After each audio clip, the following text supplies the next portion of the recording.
Маршрут гісторыі і сяброўства. Віцебск сустрэў цягнік памяці. 200 удзельнікаў вялікага праекта – гэта школьнікі з краін СНД, чые прадзеды, змагаючыся разам, заваявалі вялікую перамогу.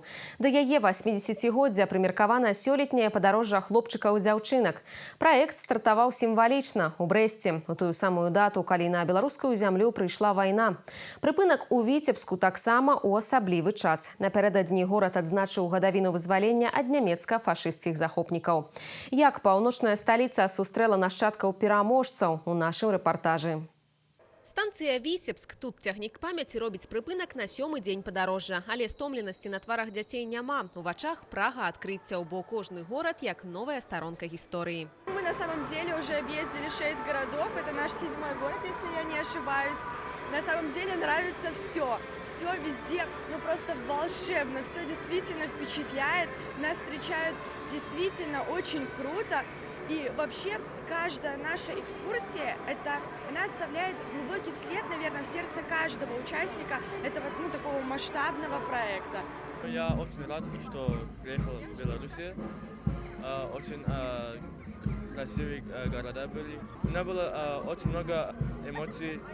Паўночная сталіца юных пасажыраў сустрэла ласкавым сонцам і цёплымі словамі прывітання, а яшчэ невялікай харэаграфічнай замалёўкай у пары крокаў ад перона. Яркі старт толькі пралог займальнага падарожжа па Витебску. Сегодня мы встречаем на Витебской земле наш поезд памяти. Это уже такое традиционное мероприятие. Каждый год проходит, но каждый год это новые города. И, конечно, очень немножко жаль, что ребята побывают в 2 городах и всего по полдня, потому что, конечно, есть что показать. Очень богата наша земля на историю.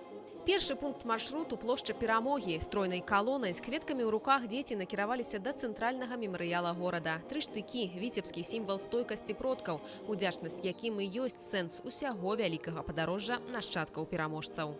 В наше время очень важно сохранять историческую память, передавать ее из поколения в поколение, поэтому мы здесь объединились с ребятами со всех советских республик, чтобы вместе почтить память наших предков и строить общее будущее. Самое главное, что ребята, участники культурно-образовательного проекта «Поезд памяти» имеют возможность посетить города-герои Республики Беларусь и Российской Федерации и не по книжкам, и не по видеороликам, а воочию увидеть монументы, услышать истории семей, в которых были герои, ветераны, прикоснуться руками.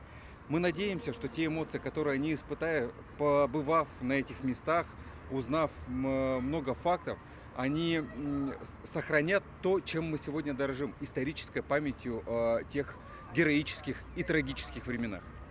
Гістарычныя экспазіцыі і прадпрыемствы, спартыўныя і культурныя пляцоўкі. На знаёмства з Віцебскам у дзяцей усяго паўдня. Юных падарожнікаў ужо чакаюць у Полацку. Наперадзе яшчэ дзясятак гарадоў і кіламетры новых уражанняў, якія, як і памяць пра вайну, нашчадкі пераможцаў пранясуць скрозь гады. Марыя Дзікан, Артём Варзоў, навіны Віцебск.